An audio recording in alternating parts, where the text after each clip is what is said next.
Sahabat Excellent dan pemirsa dimanapun Anda berada, saya Lisa Sopakua bersama dengan Anda lagi saat ini dengan acara Excellent Profile. Dan dalam episode kali ini saya menghadirkan seorang ibu, seorang wanita cantik. Beliau adalah Ibu Ariyanti Dewi. Beliau adalah Bendahara Umum Pemenangan Pemilu Jawa 2 DPP Partai Golkar, dan beliau juga adalah Bendahara Badan Koordinasi Pemenangan Pemilu DPP Partai Golkar. Yuk ikuti pembicaraan saya dengan Ibu Ariyanti berikut ini. Halo Bu Ariyanti, apa kabar? Baik, Mbak. Terima kasih banyak Ibu untuk kesempatan waktunya bisa berbincang dengan Ibu Ariyanti. Apa sih yang menginspirasi dan memotivasi Ibu begitu kuat untuk bisa hadir dalam pemerintahan? Baik, apa yang saya lakukan sekarang adalah tugas daripada partai, tidak hanya untuk memenuhi kuota 30% keberadaan wanita dalam legislatif, tetapi juga panggilan daripada saya untuk mengabdi kepada kelahiran saya, Solo, untuk bisa saya menyampaikan aspirasi apa yang diinginkan dan menjadi hak para wanita untuk kita mengisi pos-pos tertentu di dalam pemerintahan, supaya kita bisa menempati tempat kebijakan, tentunya untuk kepentingan para wanita.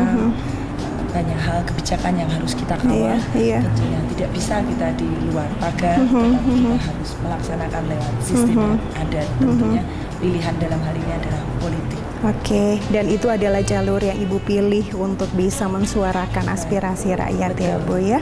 Selain itu, visi apa lagi sih yang ingin Ibu bawakan untuk juga bisa menjadikan para wanita dan Kartini di Indonesia ini untuk semakin lebih maju lagi? Mungkin secara sederhana yang ingin saya sampaikan adalah Solo adalah kota dengan bagaimana wanita mempunyai keinginan dan tekad kuat untuk bisa mengekspresikan dirinya. Saya rasa untuk beberapa kalangan tertentu masih segan untuk turun ke politik, padahal itu adalah jalur yang mana kita bisa shortcut, dapat melakukan perubahan, ikut serta dalam kebijakan yang bisa berbuah perubahan bagi kita semua, tentunya perubahan baik yang ada. Saya ingin setelah masa yang kita lakukan sekarang akan banyak dari keluarga pedagang Solo yang memang sudah dalam aktivitas sehari-hari, mereka adalah pengusaha yang ada di bidangnya, untuk bisa juga melakukan apa yang bisa kita perjuangkan di jalur politik. Saya yakin setelah saya banyak para wanita yang akan turun ke belakang politik, terutama dari Solo, untuk bisa mengaspirasikan, menyuarakan keinginan rakyat. Karena sesuai dengan partai kami, suara Golkar adalah suara rakyat. Kami tidak akan hanya memenuhi kuota 30%, tetapi kami harus masuk dengan kesiapan sumber daya dan pendidikan yang cukup untuk mampu menjadi harapan masyarakat pada Iya, dan sekarang sudah mulai nih Bu jalan-jalan ke Solo dan sekitarnya, daerah pemilihan Ibu. Iya, sudah mulai Mbak. Kami mulai dengan hal simpel, karena di keluarga saya kita punya beberapa kegiatan yang memang sudah kita jalani bertahun-tahun. Saya tinggal mengikuti yang sudah ada. Kita turun ke masyarakat dan mendekati beberapa segmen-segmen yang memang prinsip saya adalah bahwa bukan jabatan yang kita kejar, namun pengabdian dan fungsi daripada jabatan yang melekat di tubuh kita untuk bisa bermanfaat bagi rakyat banyak, wanita khususnya, karena konsen saya adalah terhadap wanita dan pendidikan. Wanita dan pendidikan, ya Bu ya. Oke, Bu Ariyanti, saya pengen tanya sedikit, bagaimana pandangan Ibu secara keseluruhan melihat perkembangan wanita dan pendidikan sesuai dengan yang Ibu ingin bawakan secara keseluruhan di Indonesia? Baik, saya merasa bahwa pendidikan sangat berperan kunci daripada sebenarnya perlindungan wanita, karena hanya wanita kalau dia mengharapkan dari skill otodidak, kita pasti bisa melakukan karena wanita diberikan ketekunan yang luar biasa dalam mencapai tujuannya. Namun apabila dengan pendidikan yang cukup, saya rasa kita akan lebih bisa bermanfaat dan mampu memberdayakan diri sesuai dengan bidangnya. Saya rasa pendidikan cukup melindungi para wanita, perempuan khususnya untuk tidak tertindas oleh keadaan. Bukan kita ingin berada terdepan, namun kita bisa mengimbangi dan jadi keseimbangan secara nyata antara pria dan wanita untuk sama-sama menempati pos masing-masing, yang mana pos untuk perempuan sebaiknya diberikan kepada perempuan karena hanya wanita yang mengerti wanita. Iya. Bu, sedikit mengenai pemberdayaan wanita. Mengenai seperti TKI wanita kita yang ke luar negeri dan sebagainya, bagaimana sih pandangan Ibu melihat perkembangan mereka dan apa yang perlu lagi distimulus kepada mereka untuk jauh lebih maju lagi?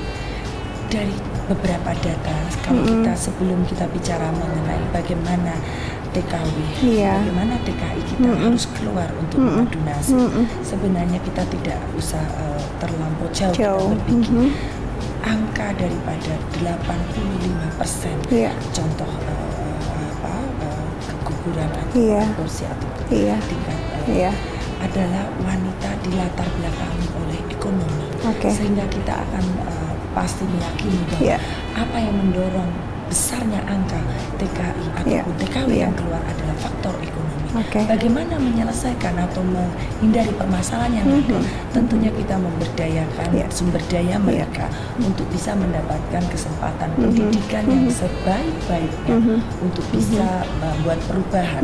Tentu itu tugas daripada kita semua, terutama pada diri saya sendiri. Memang saya dedikasikan untuk bisa melakukan hal-hal yang terkait dengan gender saya. Jadi nanti kalau jadi Menteri Peranan Wanita dan Pemberdayaan Wanita boleh tuh ya Bu, itu diperhatikan juga. Kalau begitu bagaimana kita mendapat legitimasi saja, bagaimana kita sebagai wanita mendapatkan kepercayaan dan kesempatan. Tentu kalau memang ada kesempatan, kami akan berusaha sebaik-baiknya. Bagaimana kita mendapatkan kesempatan, itu yang susah. Bu, sedikit Bu, kita kilas balik sedikit masa kecil Ibu di Solo nih ya. Apa sih yang menarik Bu?